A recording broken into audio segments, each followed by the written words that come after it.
Hey, it's Lydia Francesco, and today I'm here with my good friend Cindie Helmer, who's the owner of Essential Health Massage Therapy here in Ottawa. And we're here today because we want to talk to you about foam rolling. It's one of those things that's become quite popular these days, but a lot of times people aren't really sure what it is or how to do it or what some of the benefits are. So that's what we're going to talk to you about today. So thanks for being here, Cindie. Thank you for having me. So first of all, what do we talk about? What is foam rolling? Foam rolling used to only be accessible to professional and elite athletes, but thanks to more accessible information and affordable products, now anyone can kind of use it. Mm-hmm. And it refers to a form of self-massage using these dense foam cylinders, and they come in kind of different sizes and shapes and diameters and things like that. Okay. Why should somebody be foam rolling? Who's it for? You know, what's the... Well, it's kind of almost for everybody. I mean, we use our bodies every day, and some of the things that some of the ways we use our body we don't really think about in that way, but things like brushing your teeth technically is a repetitive strain, getting in and out of bed, making and eating dinner, you know, playing with the kids, going to work, working out, all of these things use our bodies, which is a good thing. But when you start looking at things like overuse, stress, maybe poor diet, dehydration, sitting for long hours of the day, we start to get sore, tired, achy muscles and knots start to form in our bodies. I know a lot of common complaints that I hear from a lot of my personal training clients is, you know, sore upper back, sore shoulders, neck. Even they don't realize, but once I go through some stuff with them, their hamstrings are weak and tight, glutes especially too. Yeah, absolutely. So sitting all day. Yeah. So how does foam rolling actually work?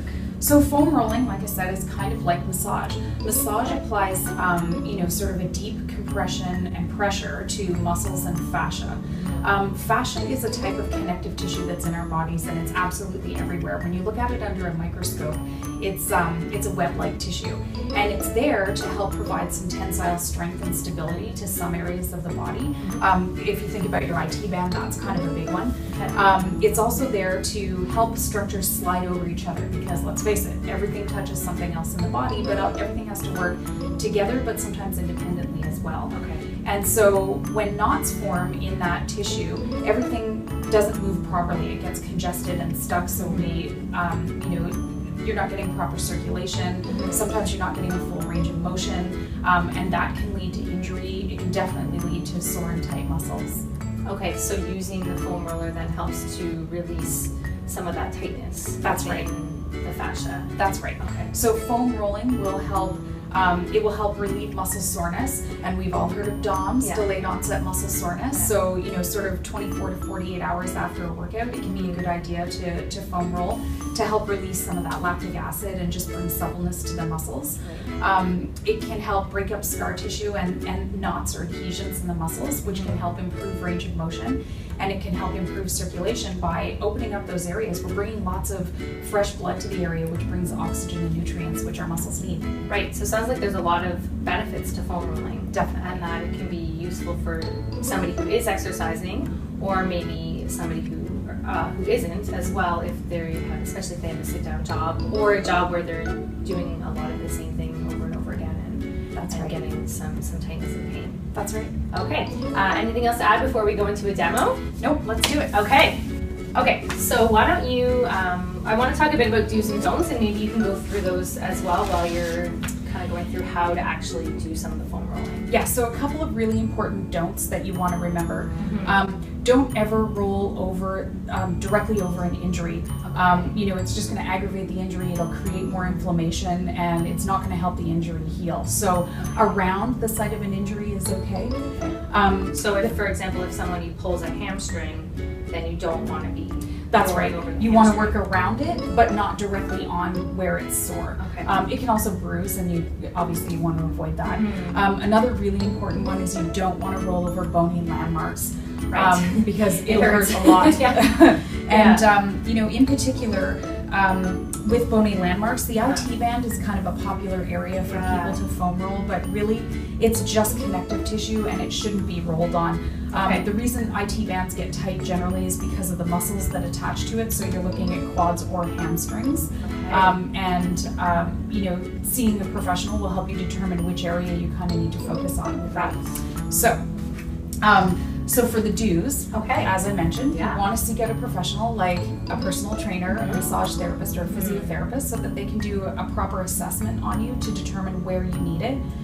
Right. You also want to make sure that you have good form and good posture. Just like working out, it's really important not to sag, or you might hit the wrong area. Okay. And you want to be sure you foam roll slowly.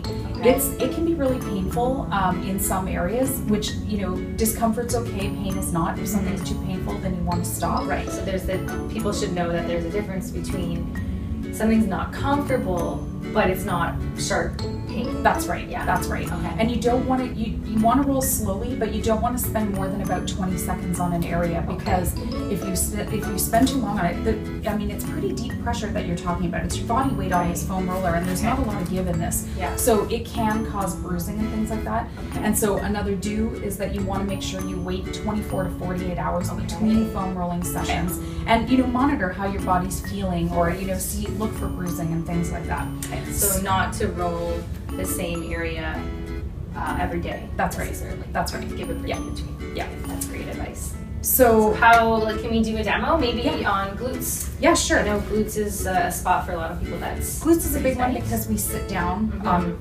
A lot of us have sit-down jobs, and so you're talking about, that's a nice big meaty area. So you just want to sort of get onto the foam roller, Okay. and just get into the soft tissue. Like, you want to not be on your sit bone, Okay. just above that. Okay. And you can lay on your side, and again, proper form. So you want to support yourself, Right. And you're just going to roll forward and back, support with your foot. You can lift your foot if you're strong enough. Right. That would be okay, and then you'd be using your back leg. And then I'm guessing also that changes the pressure a little bit too, It right? does So change. depending on how much discomfort you're okay with or comfortable with, or pain levels, Correct.